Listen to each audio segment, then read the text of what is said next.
Hello and welcome to Castle's Corner. I am Coach Castle, and I'm here to educate you in the latest science regarding biomechanics, biochemistry, respiratory health, nutrition, and much more. Please remember to subscribe to this channel and like these videos if you find this content helpful. But now, let's go ahead and get into the video. Hello and welcome to Castle's Corner. I am Coach Castle, and today we have the Coaches Council meeting. And today we're going to be talking all about calisthenics, just because it's another C word. Basically, we're going to be talking about body weight training, how and why, how it differs from weight training, even though it's actually the same if you can wrap your head around that concept. And furthermore, how to be applying it, why you don't need a gym, just the right information to get an amazing, healthy body. So anyways, we are joined today by Joaquin and Oz. Joaquin, would you mind saying hi, followed by Oz? Hello, everyone. Well, you mean after us? Say Or hi real quick, Joaquin. Everybody, don't be a narcissist. People don't know who you are. well, it's actually our fourth podcast. I'm really happy to be a part of this, and it's the first time that we introduce another coach, actually, because we've always been talking about biomechanics and how to get the most efficient workout, but maybe sometimes we don't always have the best equipment, and for the person that wants to train in their own home or just doesn't have the opportunity to go to the gym, uh, we want to tell that person that they have everything that they need in their own home. So yeah, we're basically going to spread out a little bit more information about it. Cool. And Oz, you've been on here before, I think twice, as a matter of fact. It was a good time. Once with Matt, and then once solo, where we just talked about kettlebells. You're an amazing source of information. You have far better body control than I do, and I love having you on here. Thank you for making the time. Well, I'm sorry. Who are you though, Oz? I apologize. Who are you, buddy? Once Who again, the is Oz? narcissism Oh, here. I've nobody done knows. 850 lectures, and people still have no idea who I am. You know, so who are you, Oz? Well, first of all, Coach Castle, thank you for having me again. It's always a pleasure to speaking with you. And Joaquin, it's very nice to meet you. So my name is Oz Aponte. I'm originally from Puerto Rico. I am a CSCS coach here in Southern California currently, and I specialize in body weight and kettlebell training. Just keeping it short and sweet. Well, he's better than I am. That we got to work on that. So, anyways, I think we're going to get Concise. started with. I suppose I should probably say this. We don't need a history of body weight movements. Kind of called evolution, I guess, would be your history on that subject. But essentially, we all have all evolved the same way. We all have the same anatomy, the same skeletal structure, etc. So the best thing is body weight movements work for everybody. Now, I know some of you out there, perhaps you're excessively overweight. You could be handicapped in one particular way or another, or you could have mobility issues due to one thing or the other thing or whatever have you. Doesn't matter. You still have the availability to get started with nothing. All you need is the right knowledge, and knowledge weighs nothing. So let's just get started, I guess, with explaining how body weight movements actually differ from going to the gym, picking up a dumbbell, sitting in a machine, sticking plates on it, because I'm sure a lot of you already know some of these movements look similar. Some of them say that they do the same things. Do they actually do the same things? How can you tell? What's the real difference? So I think I'll keep my opinion till last, where I like discuss the actual science of loading, particularly if I need to get into it. I might not need to. But Oz, if you don't mind, what do you think first? Yeah. So one book that I've recently been rereading and I reference a lot is called Strength is Specific. And it's written by a gentleman who does nothing but research. He's a sports scientist, and you're correct, Coach. The actual mechanics of muscle loading, the muscle doesn't know whether you're picking up a dumbbell or you're using some other external load. You know what I mean? So from a cellular perspective, if you go into the muscle and see the actual mechanics, what's happening there, myosin and actin and all those things interacting with each other in order to contract the muscle and release it, and the concert that goes on to make movement happen is indistinguishable whether you have a dumbbell or you have just a body weight movement. Well, Keith, you got any questions about that? I know sometimes you have a different perspective on this, but you're probably following along just fine. Anything to add to the concept? Yeah. No. It's actually really clear. Maybe the only difference that we find when we're using some specialized equipment like a pulley or maybe a dumbbell is that we can maybe focus better on muscle groups that Otherwise, you wouldn't be able to target specifically only using your body, like maybe not really. I mean, only on the conventional body weight movements, maybe like push-ups, pull-ups, maybe with kettlebells, you're using multiple muscles at once, and that maybe spreads the load between different muscles, but it's not really a big deal. And as you said, and you mentioned in your video with the chair, it's possible to actually load individual muscles only using minimal equipment. So yeah, it's all clear. Okay, You well, can I use. think I will step in and unpack a little bit here, maybe if I can make it more clear. The first thing to understand is that while we do reference things as being compound movements or isolated movements, it's completely impossible. There's really no such thing as a fully isolated movement. So, for example, you can try your very best to isolate a movement. So, if I was to perform a standing bicep curl with a barbell, I can attempt to isolate my biceps by doing that. However, as I go to lower the actual barbell itself, I'm going to be restricted in my range of movement, so I cannot conclude the movement without sacrificing an additional angle. If I switch to dumbbells to negate this problem, now I have a dumbbell on each side. My body does not get in the way. I can fully lift and fully lower the dumbbells. This is excellent. However, guess what is stabilizing myself? All of the muscles keeping my torso upright are still being forced to engage and stabilize me in that standing upright movement. Therefore, even a bicep curl, you are primarily focusing on the bicep. But just like, for example, if you were to hold two 40-pound dumbbells for bicep curls and do simultaneous bicep curls like this, that would put substantially more load on your erector spinae, the back muscle that holds up your spine basically, than if you were to do it alternating bicep curls. That's because when you do alternating, you only have 40 pounds of load in front of you instead of 80 pounds of load in front of you. So these have to be taken into consideration. So basically, what I'm trying to say is no movement is purely isolated. So a lot of people, they will get into that with the body weight. I think it's a little bit too nuanced to even say that. But what I can say is most people who are doing body weight movements, they're not targeting the muscles they want to efficiently. And that's just because they don't understand the correct pathways of the muscle, ergo how muscles pull insertion to origin in a straight line, either effectively or ineffectively, determined by whether they're in the correct resistance curve or out of that resistance curve, basically meaning if they're started pre-contracted or overstretched, to keep it simple. Now, as for the differences just in loading, when you're doing a push-up with your body weight, you're only able to target your chest muscles with the weight of your body at that angle, the actual load of your body at that angle, let's say. Now, you can make this more challenging by using something like a resistance band wrapped around your back, attached to your hands. You can put a cinder block on your back. You can have your kids sit on your back. That's going to increase the load to your chest. That's one way to do it. Now, if you have a weak chest and you can't do more than, let's say, 5 good push-ups, that's simple. You drop to your knees.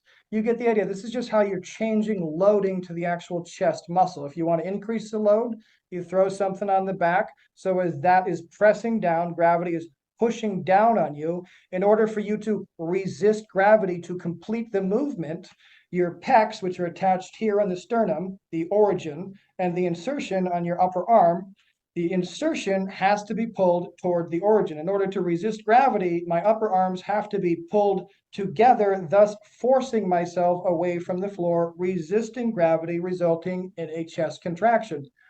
Or I can go the other way. I can just do a bench press. And in this case, you can think of the gravity being up, pushing the bar down. However, the actual result is the same. Now, the same being load, but you don't know how much. So when you do a barbell bench press, you know exactly how much load. When you're doing your body weight, you kind of have to guess how much load. Here's why I think this isn't a big deal. Well, I suppose we'll get into this next. I'll address it real quick and I want you guys' opinion. Here's why I think that's not a big deal. Is because if you're training for muscle size and strength, you don't actually have to know how much you're loading the muscle. You just have to know that you're targeting the muscle and you're achieving near failure within a specific rep range with a specific intensity, and then targeting the muscle again with the correct frequency. If you're doing that, you're definitely going to be growing the muscle. This is why I don't think it's important to actually know specifically the load if your only goal is to grow muscle and get stronger. It's not necessary. Now, when you reach a certain level of strength, most unfortunately, you're going to have to get some kind of a gadgety thing to assist you in your progress, because body weight will no longer suffice because you've gotten too strong. This is when you would, I don't want to say join a gym, but most people would join a gym at this point, or they would just very simple buy a simple cable machine or make a simple cable machine, or whatever. You guys get the idea. But we'll go to Oz first, I guess. Thoughts on this? Well, I mean, I agree with everything that you said, first of all. Second, I think the more relevant point that you made that I want to hit on again is what's the intent and what's the level of the athlete, right? If your goal, as it was my goal when I was in the Army, was to be fit for combat and to pass my Army physical fitness test, then that was sufficient. In fact, it was perfect, because as a lighter soldier, I essentially had more endurance than my larger counterparts who were a little bit more muscly. It wasn't as easy for them to run 2 miles in under 12 minutes, where for me, running 2 miles in 12 minutes at 135, 40 pounds at 5'6", that was an advantage to me, right? If you're 220 pounds and you got to run 2 miles in under 12 minutes, that's going to be a little more challenging to you on multiple levels, multiple energy systems that you have to adapt in order to perform that, where for me it wasn't. If your goal is instead to be aesthetic, you're doing bodybuilding, you want to be bigger, then yes, as you well said, you're going to have to get greater loads to impose a demand that's going to yield the result that you want, which is this larger muscles. Another point that you made was about the repetition range and how that also matters. And I'm going to reference again this book, the Strength is Specific book, because the research shows that you can induce muscle growth with a large load for low reps, or you can induce muscle growth with a light load for many reps. And they both seem to be almost equally effective. And what the difference is going to be is the experience of the athlete, their genetics, their training age and things like that. So these factors are a little bit fluid, and they're going to depend on the intent and the person using them. Joaquin? Yeah, I actually agree on the part that it always depends on the goal of the person. I think that bodyweight exercises are more than enough to build a good physique, like a proper base. I was like a really thin person and only doing push-ups, pull-ups. Like we talked on the interview, I developed like some good size in these big muscles like chest, back.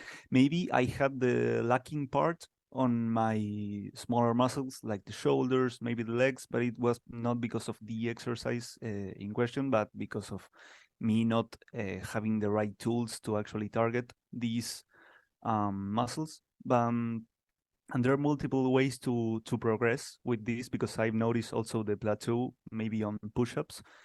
But instead of joining a gym, one thing that I noticed that sparked more progress was actually getting a pair of, I think they're called parallels in English, or rings, to do like a more deep push-up where I could get more stretch and actually train more fibers that weren't being trained by doing the normal push-ups. And I noticed some really, like, the growth was noticeable. I noticed I broke a plateau just, like upgrading the way that I was targeting the muscle. And maybe some difference that I've noticed is that even though there's no way to absolutely isolate a muscle, as you said, I noticed some differences in the amount of volume that I was able to do, or how I had to plan my training, because I could handle way more volume of sets doing push-ups then I can now handle doing chest presses with cables. Like there is a big factor, the way the load spreads around the triceps, the chest, the shoulders. Even though the chest is what you're actually training for, you have to look at your training from a whole different perspective if you're going to get both ways of training depending on your objective. I think for an athlete like Osvaldo, actually being sore, like fatiguing exact muscles, I think maybe could be actually detrimental to your I don't know the word in English, but how you Performance. develop in yeah. I don't know if that's true, but I think that could have maybe Well, I'll push-ups could actually, be a better that's it. option. That's a good question. Actually, I'll address that real quick just because I have before. It's a simple answer. Lots of people that want to know, can I train when I'm sore? Can I train when I'm sore? The simple answer is yes. Uh, but again, it is dependent on the person and the circumstance. I know people hate getting that answer, but I mean, your muscle being sore does not mean that your muscle is damaged, and it doesn't even mean that your muscle is growing. It's no indication of anything actually having happened. Unfortunately, and I know people hate hearing that, but it's the truth. It's simply a result of there being waste products in the muscle. Now, just to address, because I think it might help making this clear, I've spoken about this many times before, but the two different trainings which Oz just mentioned, how you can have lightweight with high reps, or high weight with low reps, are for all intents and purposes what I like to call either sarcoplasmic training or strength training. Now, these are two different facets of hypertrophy. There's, quite a few, and it's still an ongoing science, but long story short, sarcoplasmic training in the context of body weight, I'll just use the example. I would have to do my front deltoids if I was doing sarcoplasmic training for my front deltoids. I would have to do them on my knees. Now I have very strong front deltoids. They're big, they're developed, they're strong, etc. If I was using dumbbells, I'd be using 60s, but it doesn't matter. I'm shooting for a rep range of 30 to 40 reps. I cannot sustain that for 5 sets if I'm doing full extension Yeah. body weight front delt push-ups. It's not going to happen. I have to go on my knees because I need less load. Now, if I drop my ego and I go to my knees for the front delt push-ups and I do 30 or 40, and the next set, I mean, you guys get the idea, but I do a couple of sets of those, I have just completed a really good sarcoplasmic workout. I have worked on increasing the size or stretching out the fascia of the muscle by increasing the sarcoplasmic fluid inside of it. This is good for bodybuilders, hypertrophy, making the muscle bigger. But if you're going to do body weight, most people would really have to do on their knees push-ups for this style. A lot of people would need to use dumbbells because even that body weight is too much for them. You guys get the idea here. Now, Yes. the other kind, the strength training, if I was doing a strength training workout for my front deltoids, it's the same thing. I would do a front deltoid push-up, but I would be doing it with a fully extended body, and I would be shooting to get somewhere between, I mean, depending 12 to 20, something in that range for, again, 3 to 4 sets in this case. Now, those are the two different styles. They're both going to increase muscle strength, but one is going to increase the size. It's going to stretch the actual fascia tissue. We're going to touch on that again in a second. It'll stretch the actual tissue. Think like the balloon that surrounds the muscle. It's going to stretch that out by increasing the amount of actual cellular fluid inside of the muscle. It's going to be able to provide more nutrients to the muscle as you're training, so you can get more rep sets and volumes in the future. So that's what it increases, and that's why your muscles gets bigger. That's why bodybuilders prioritize this style of training, even though they don't know what they're doing. This is what they're doing. Now, the other kind, the strength-based, is more for people who, well, they want to be athletic. They want to be rock climbers. They want to be explosive. They want to be sprinters, athletes of pick your stripe, any kind except curling. I don't think you have to be athletic for that, or darts, which I don't call a sport. But Oh, you be guys get the careful! Be idea. careful! Somebody might jump up and start I like don't know. targeting. You ever see them do anything athletic? They just kind of like, you know? Do you know what curling is, Joaquin? No, I didn't. Okay, so I mean, somebody's gonna yell at me for butchering it like this, but I mean, all it is you go to a hockey ring basically. It's a big ice ring, a bunch of ice. You got Yeah. two people and a line. They both got a polished stone with a handle. They Uh-huh. push it down the line to a circle, and they sweep in front of it with a broom. And whoever gets the closest to the circle wins. Now, this is a very endurance-based sport. You have to sweep like there's no Yeah. tomorrow. I mean, I just don't consider that one to be very athletic. I mean, I could be very wrong. Somebody call me out. I don't know. I've never curled. I don't know. I've only done bicep curls. I've never done that kind of Yeah, curling. I thought it had I'm to sure do it's something with technical, but I don't think curling. it's very, you don't need to be very athletic to do that. Most of those people don't look very in shape. I'm just saying. But I'm sorry. Totally forgot where I was going off on a tangent here now. Sorry. What were we talking about? Sorry. So you were talking about sarcoplasmic hypertrophy Oh yeah, versus. yeah. So those are just the two differences. The beautiful thing I like to think, and I hope we can get into it now, is how body weight exercises force your entire body to cooperate. It forces you to become neurologically adapted to like your entire perception of your body. Basically, you have to be aware of what all of your body is doing, or you won't be able to perform these movements. It's a big reason why I love animal flow. This is just a popular new word for mobility drills, basically, but think like moving yoga, essentially. It's because in order to do it, you have to have a very good sense of your body, a good sense of where your body is in space. You have to be very mobile as well as flexible to make all of this happen. Basically, you got to be a healthy human in order to perform this. I mean, I know this is Oz's thing, so can you dig into this, Oz?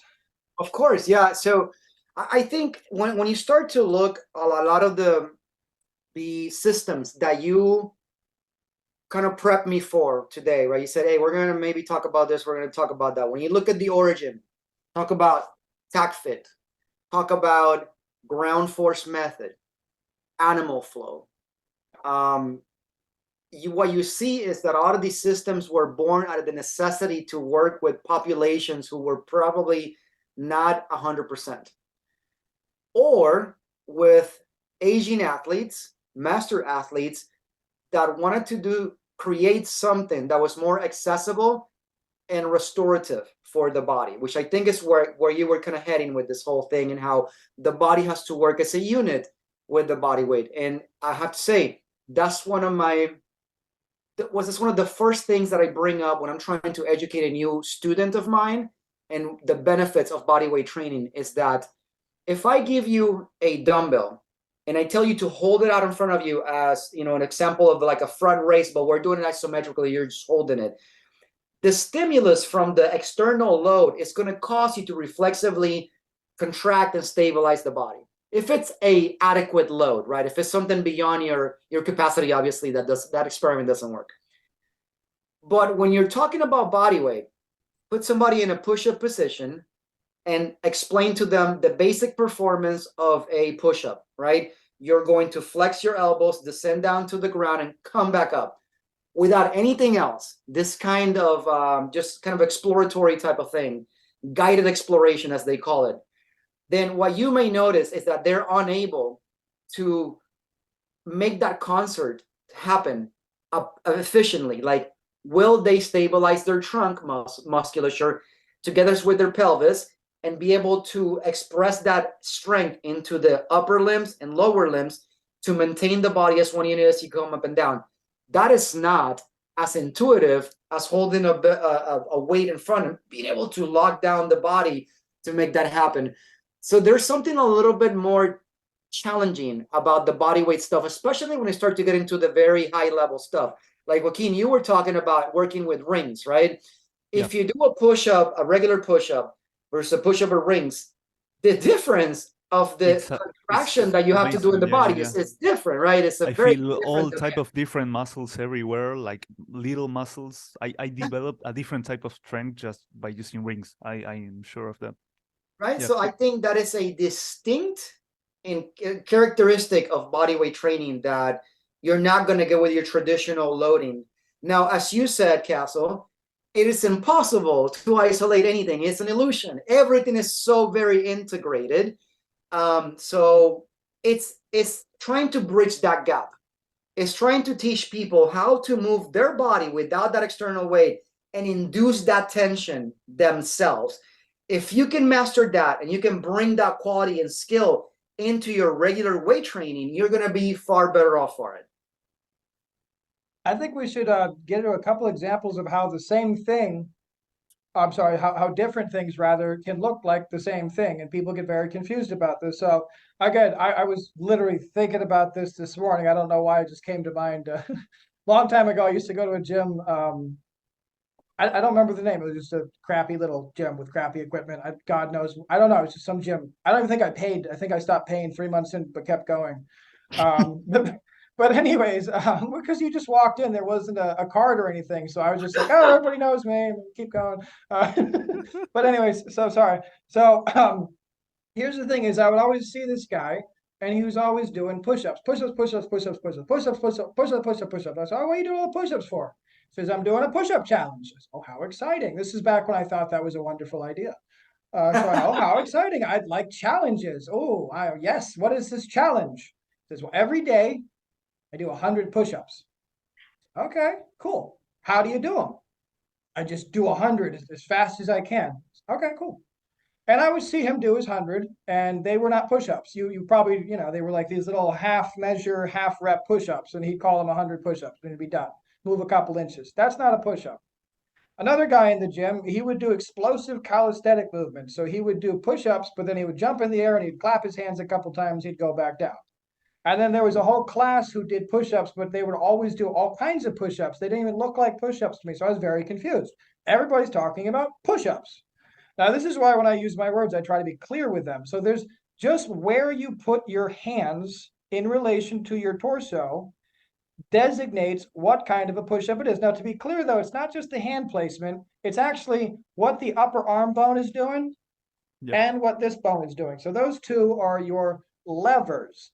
Now, when I'm talking about doing a front deltoid push-up, as I previously addressed, my levers, which control my front deltoid, are my upper arm bones. The front deltoid, just think of it as a bicep. It just starts here, and then it just comes down here. And its only job is it just crosses this little joint here where the bones come together. The only job of the front deltoid is just to contract, just like the bicep contracts, and bring the upper arm up. That's all it does. So you can do all kinds of stuff with weights. We're not talking about that right now. Just if it's a push-up, all you want to do is start with your elbows behind your body, with your hands palm facing forward, holding a dumbbell, or on your fists, one or the other. And you want to have your hands lined up with your belly button. Now, this is going to feel kind of weird because you're starting basically with your arms at a 90-degree angle. Your elbows will be touching your sides. You're going to be very tight, very close. Now, if you do this, you are training primarily like 99% front deltoid. As soon as your elbows start coming out, you're now starting to engage your pectorals and a couple other muscle groups. If you bring your elbows all the way out, so now you're here, now you're training your chest. Now this is primarily your chest. Front deltoid has almost nothing to do with it now. Now, if you take your hands and you put them further out, now you are loading your chest more because the lever magnification has increased. Now you have longer levers. Now, if you take your hands and you go from here and instead flip them to here and you do a push-up like this, well, that's triceps now. It has nothing to do with your front deltoids or with your pectorals. So you guys get the idea. All of these are push-ups, and when you see somebody performing them, they mostly look very similar. And while they do kind of target the same muscle groups, one of them will purely target your chest with like 99% accuracy, on top of the other stabilizing muscles, of course, and breathing properly. And the other one will target your front deltoids, and the other one will target your triceps. Now, the movement of your torso, of your legs, of everything else is identical. The only thing which is changing is your arm and hand positioning placement. By the way, the 100 push-up a day challenge is very silly. Don't do that, guys. Just to say that, sorry. Oz, what do you think? Thoughts? Yeah, so the way to progress the body weight stuff is to change the levers as you were explaining. Going back to the example of the rings, or somebody could use a TRX, and using the two examples I use right now, if you take a regular push-up and you do it, that you put somebody on a TRX or rings, the stabilization component is going to provide a greater challenge that is going to instinctively and reflexively involve other musculature, which in my opinion is very good for you. If you, again, can somehow train this enough and rehearse it enough that then you can go and grab your dumbbells or your barbell and recreate that stabilization that you feel when you have to do it on the rings, otherwise you fall out of them, can benefit your performance, your safety, and through the consequence of those two things, it can make you develop those larger muscles, more beautiful aesthetic muscles that you're looking for, because you'll be able to handle greater weights with more safety more frequently. And the same thing can be done for the triceps, right? If you put the person, instead of on the floor pushing down with the triceps, on the same position but on a TRX or the rings, and then you proceed to perform that movement, it's essentially a skull crusher, but it's reverse, obviously. But it's incredibly intense, and to maintain the torso position from there is very challenging. And again, I feel like there's such a benefit for young athletes, or any athlete in that, for that matter, to understand those dynamics and how do I have to contract my entire body so that I can perform this movement without losing my middle and hurting my back while doing this. And if you can bring that back into the weight room, your performance and your results are going to be augmented because of it. And I think there's great benefit to that.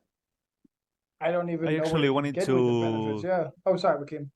I wanted to ask something to Osvaldo regards to this, because yes, he mentioned when you're doing it on the rings or on the TRX, you're working a lot of different muscles that you otherwise wouldn't be working.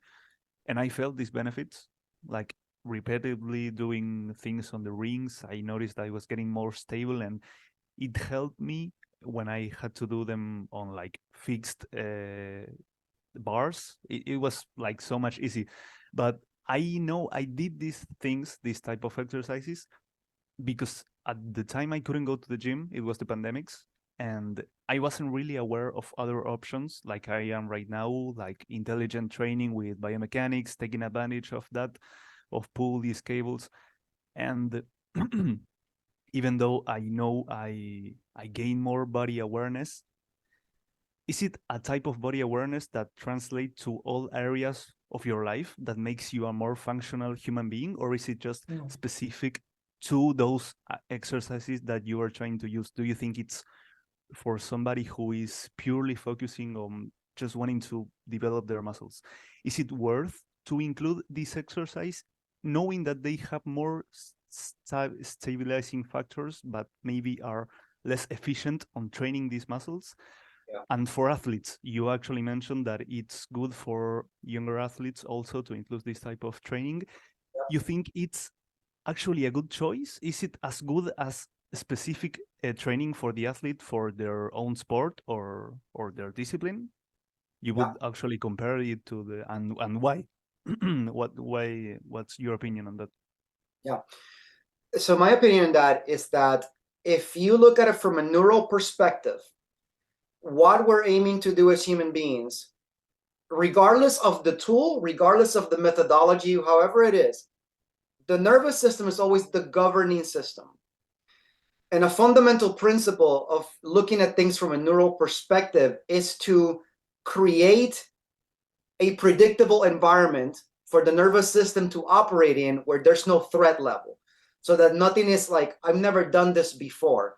So from that perspective, the more movement vocabulary that we can build into everyday people, coaches like us who are total nerds about it, or your athletes that are somewhere in the middle, is beneficial to augment and improve that movement vocabulary. So when they find themselves in a similar situation, even with a different tool, they have some kind of reference to call upon and understand that. And it's not something completely new that the body frees up and it's like, oh my God, what is this? Why are you doing this, dude? So from a neural perspective, which I know is not the topic of today, but from that perspective, it is very beneficial for all of us to always seek to continue to improve the movement vocabulary capacity that we have, because only good things come from that. And not knowing, think about the movement vocabulary as having money in the bank. If you have a bunch of money in the bank and you never use it, great, you never used it. But if you have only $5 and you need 1,000, that sucks. So when you have limited vocabulary and movement skill, and then you need to access that, even just walking on the street and a butterfly comes at your face and you have to lean back. You've never done a back bend. There you go, oh my God, I totally hurt my back. But if you're familiar with that, you're more likely to use that that experience to help you go through the current very sudden demand. You know, like, oh, back bend and come back up and not hurt yourself. But if you've never done it, what's the likelihood of you getting hurt? It's very likely. Yeah, it makes complete sense. I would give an opinion as well on this because I think it's really important to highlight how important it is. I do movement and mobility drills daily, every day. I don't miss a day. I do plyometrics every day. I do cardio every day. I do breath work every day, and I exercise every day. All of this together takes me about an hour and a half. This isn't a lot of stuff, guys. I mean, it sounds like, oh my God. Now, I don't know. This is me. I train a large variety of people. Let's just say that. I have people who contact me specifically just for a bodybuilding competition, with pretty much all we focus on is posing, nutrition, and bodybuilding. That is it, and drug use. And that's it. I have people contact me who are 80 years old. Doctors tell them they have all these problems. They don't know what to do. They heard I was really good and I could fix them. These kinds of people require an entirely different kind of training. I have people contact me who just want to lose 50 pounds real quick. Okay. Here's the thing though. In each and every single one of these cases, I don't care who it is that contacts me. The very first thing I tell them is, whatever your expectations are, let me just tell you, this is how it's going to work. Now, what's included is we always discuss what kind of exercise they want to do and what it's for. That is so important. For example, I'll be real as clear as I can about this. I'll be like a little bit silly clear if I can. If you're a bodybuilder and you're working with me, it's very unlikely you'll be doing body weight exercises. That's just the way it is. It is what it is. If you want to do body weight exercises, we have to talk about that and how it's going to be counterproductive to you being efficient in that aspect. I have people, like a lot of people know Philip. He's one of my favorite clients. He's been with me for a year and a half now, a long time. He's really old. He does rolls and flips, and he does 20 chin-ups in a row like nothing. I mean, this is Philip. I mean, he's 76. When he started with me, he had trouble walking. I mean, but he has been addressed. He's been with me for a long time. That's why he's gotten to be through everything. Well, most of everything. But the thing is, mobility is entirely related to your body's composition. Your ability to feel yourself real time in space and have your body do what you want it to do, in very few cases is that sport specific. Normally, this is your entire life. Primary, I don't even know the statistics from the top of my head. I didn't prepare for this one, but I know a lot of this because I read it a lot. The most read like why people get hurt, why people break bones, bust hips, break their back, everything is from things like falling down the stairs. It's from things like picking up their grandchild. It's from basic human activities that you have completely neglected all care of your body, and you attempt to do a basic human function and you destroy yourself. And that's because I'm being ridiculous here, but it's very true. So this goes back to, I don't want to harp on this, but something called the biotensegrity of your actual body. Your skeleton, your bones, they don't touch each other. They are held together in a very complex lattice work of tendons, muscle, and that word I said earlier, fascia, ligaments, these things. They held them together under extreme pressure, stress, and compression. When you move, just moving your arm, most of your body has to accommodate for your arm moving. Now, what happens is people will habitually be sitting like we are now, but for extended periods of time during the day. This causes their body structure to become compromised. So if you want to think about it like a rubber band, if I get two rubber bands, identical rubber bands, I keep one in here in a room where I occasionally break it out and I move it around and I play with it or some other thing, and I put another one in the freezer and I leave it in a little screwed up ball and I put it in the freezer like that. A month later, I look at them both. The one that I'm always using is going to be just fine and dandy. No worries. I can keep using it. Well, if I haven't broken it because I'm a dummy. And then the one in the freezer, guess what? I'm going to undo it and the structure is going to have completely altered. And it's going to be fixed now. It's going to be very difficult. If I try to pull it apart, it's going to break. Or I could even have a third rubber band. I could take that third rubber band and leave it permanently stretched over something for the month, and then come back and take all three. The one that was permanently stretched for the month is going to have permanent stretch marks, permanently damaged in those areas where it was stretched. It will never go back to the original length. Now, thankfully, humans are anti-fragile. We heal, we repair, we get better if you take care of yourself. If you don't take care of yourself, you're just like a house that nobody takes care of. Does it get better with time? Or does it get worse and decrepit with time? It gets worse and decrepit with time.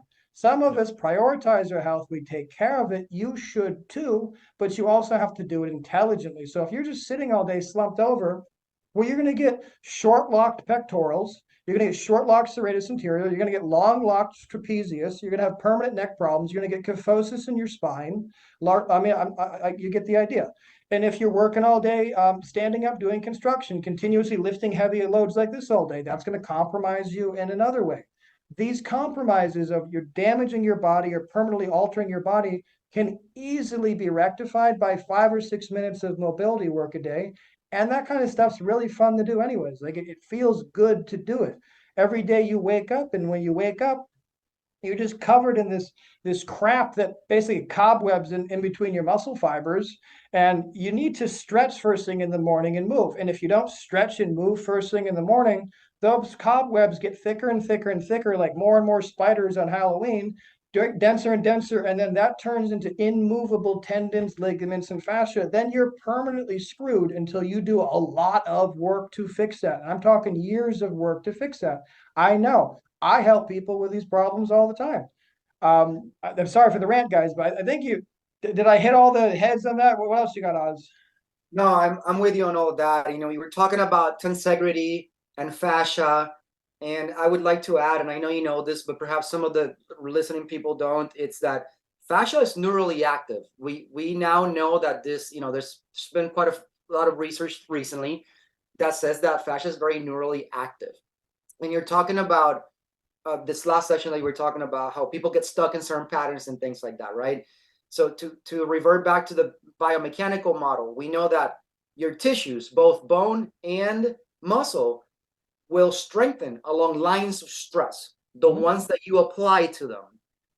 And some of the disciplines that we've talked about oftentimes are very heavy in one plane of motion. That may be sagittal, the frontal plane, or the transverse plane. Most of it is sagittal.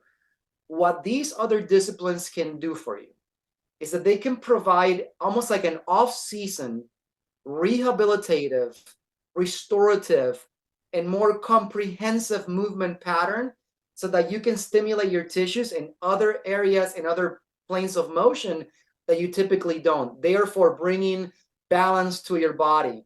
And on May 4, you know, today is Star Wars Day. I have to say, bringing balance to the Force, baby. Let's go. I never keep up with the dates. I feel like I'd have more fun if I did. But yeah, May the 4th be with you.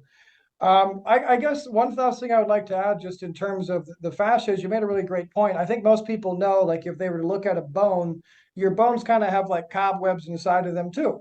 If you look at like the cutout structure of a bone, it literally looks like it's full of cobwebs. These cobwebs are exactly the same thing as you see the strut supports on tensile bridges. That's exactly what those are. Those are strengthening the bones along those planes where you're constantly subjecting force to it. A common example I like to give is people who are in martial arts, they'll know this. They beat their hands on sandbags or metal ball bearings or salt, or they plunge them into rice. This is continuously causing microfractures in the bone, which is continuously rehardening, recalcifying, and becoming stronger in those planes of movement. So when these guys hit you, it feels like you're getting hit by Thor's hammer. I mean, it hurts. I know I've been hit by a lot of these guys. It doesn't feel very nice. It is very different feeling. I mean, it just is. But anyways, it's the same thing when you're bodybuilding. You're attempting to tear the myofibrils of the muscle. You're attempting to damage them so that they come back stronger, more resistant to that damage that you're subjecting them to in that particular state. Now, the beautiful thing about body weight is, again, you get to target those muscle groups that you're trying to target. But say I'm doing I'm doing a bicep curl, but I'm using a table to perform it. I got my knees bent.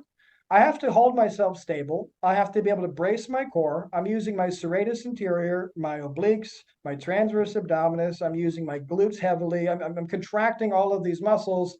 And I'm also thinking I have to do biceps. I have to do biceps. Now, this is why it's not efficient for bodybuilders per se, although they also should do mobility work, although it's pretty difficult to convince them.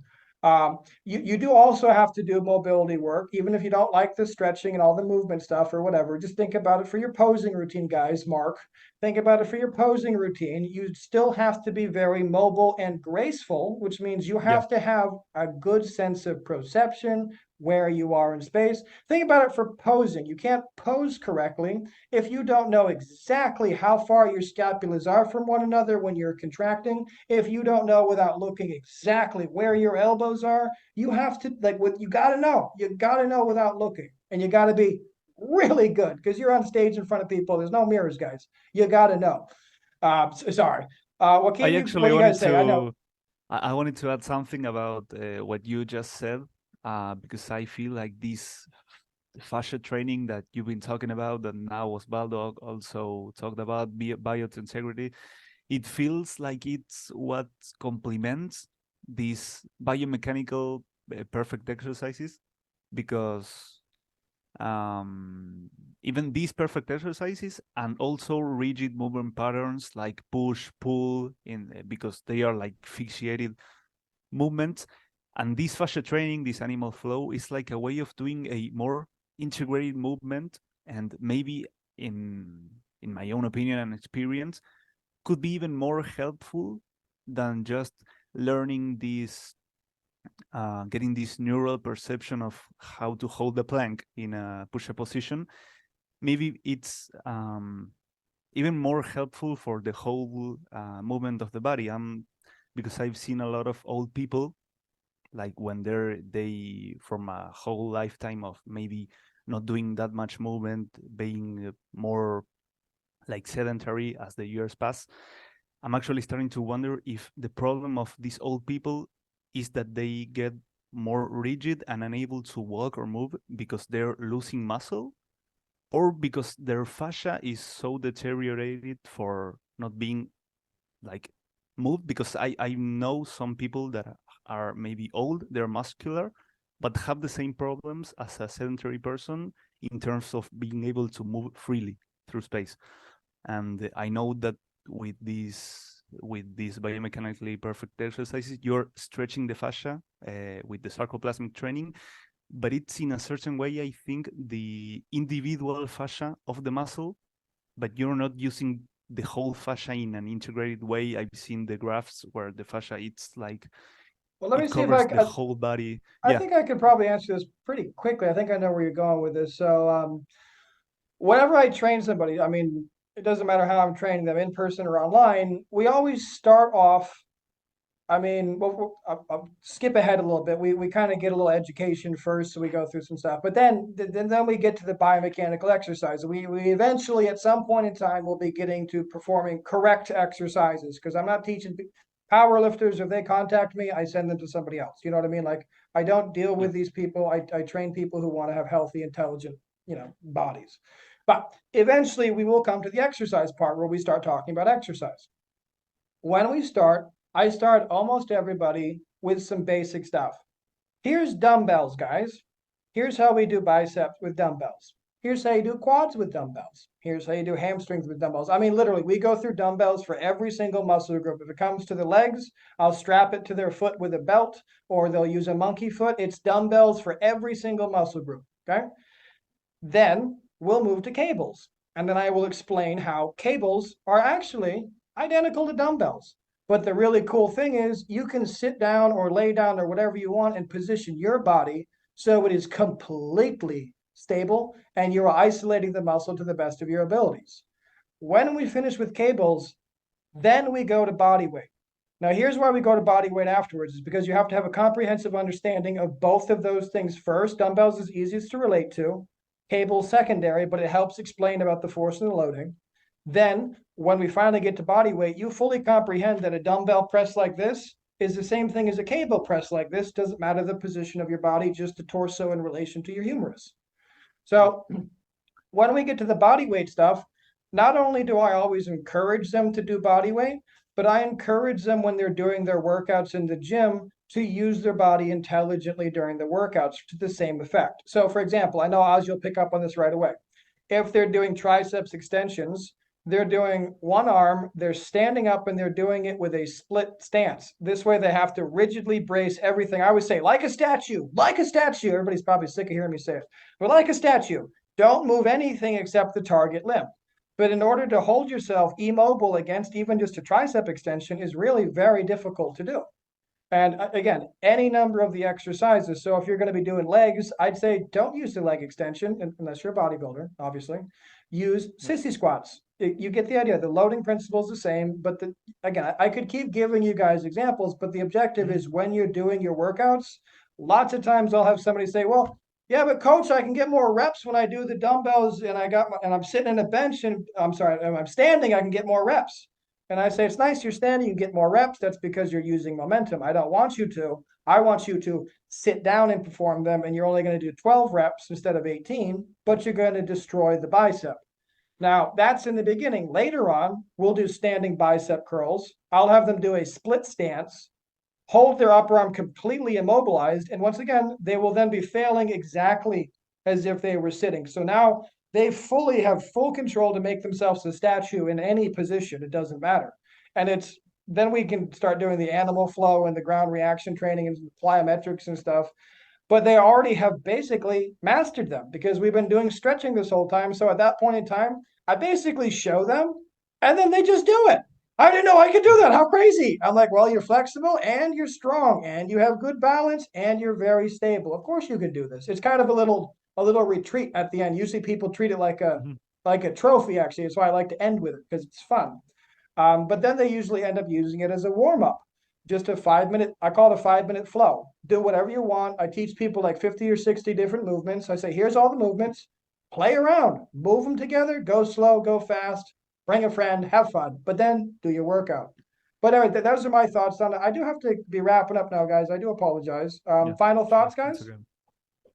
No, I did wanted to bring in another book that I read a long time ago, but it was by a gentleman named Todd Hargrove. And this book is about play.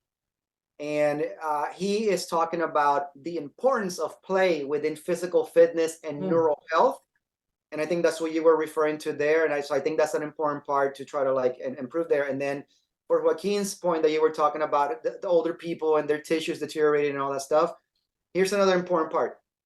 There's a lot of things that you cannot do with traditional weight training movements. Like they're just too odd, and it would put your spine or your body in a precarious position that you wouldn't want to put it in.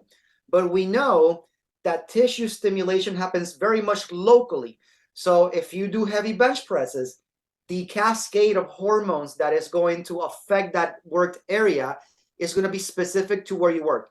If you work your chest, it's not going to affect your legs in terms of hormonal changes and things like that. With that goes, talking about the tensegrity and the changes in tissue, is the capillaries and how the capillaries are directing nutrients to those parts of your body. So if the old people only did a specific style of training and they didn't work on other patterns that would, help use or take nutrients to those parts of the body of improve their blood flow through those exact muscle areas. Yeah. And they're going to be deficient in those areas. They're going to have a little bit of a hole in their game, so to speak. And so that could be also as well. And by the way, that is basically any way I've ever seen an athlete get injured is because they neglected one area of their training or they overtrained a particular area. Those are, I'm not even kidding you. The only times I really see athletes get injured, except for a freak accident, is if they overtrain one area of their body or they completely neglect one area of their training. Is the only times I see it, ever. Yep. Joaquin, final thoughts, bud? No, I think it's great to actually know which are the best exercises, but also have lots of tools to train wherever you are, whatever you have. Like everybody can train. How cold is it where you are? It's winter, man. Winter Every just time you're started. on, you have a I'm, coat on. Last time you looked like Russian mafia. Where are This you, by time you the look way? like an Eskimo. I'm in Argentina, man. I know we Argentina. share the same Oh, okay. el It's mismo hot in idioma. Argentina. Why are you wearing a Hey, coat? hey, Castle. Next time we're gonna have the thing in Spanish, okay? Yeah, man. You have Eh, to no learn hay Spanish, problema. man. Comprendo. That's more like Eh? that's Italian, man. That's Italian. Let me see if I got this here. But yeah, I No, I'm not and gonna and try. I'm I'm not gonna try. But I pretty. used to speak fluent Spanish. I used to have a Colombian wife long time Okay. ago. That's why I don't date Spanish women anymore, actually. Don't even ask, Joaquin. It's a long time ago. Don't even ask. No, yeah, But anyways, I gentlemen, won't. thank you both for doing this. I'll put it up soon enough. I'll send you some links. I'll send you some clips. Joaquin, you're in charge of clipping some of this for me and for Oz. I'll give Sure, you the man. details later. Oz, I'll try to send you some fun clips too, bud. Okay. Nice to meet you, Joaquin. Thank you, Castle. Right, man. It was a It pleasure, was a guys, pleasure, and man. everybody just remember, we do this just for fun, but we also do it for you, and you can thank us by liking, sharing, subscribing, checking out Oz or Joaquin in the description below. They'll be linked as well as all of their, basically it's all their links. My links are all there too. Guys, check it out. Thank you for the support. We hope you found this helpful. If you have any questions for the next one, just leave it. On the next one, we should actually have 4 or 5 people in the next coaching call. So Oh, that's this will great. be next week if I can wing it. I'll keep you guys updated. Thank you all. Right. Thank you, man. Every little bit counts. Don't forget, get your finger exercise in and help me out at the same time. Like, share, comment, and subscribe.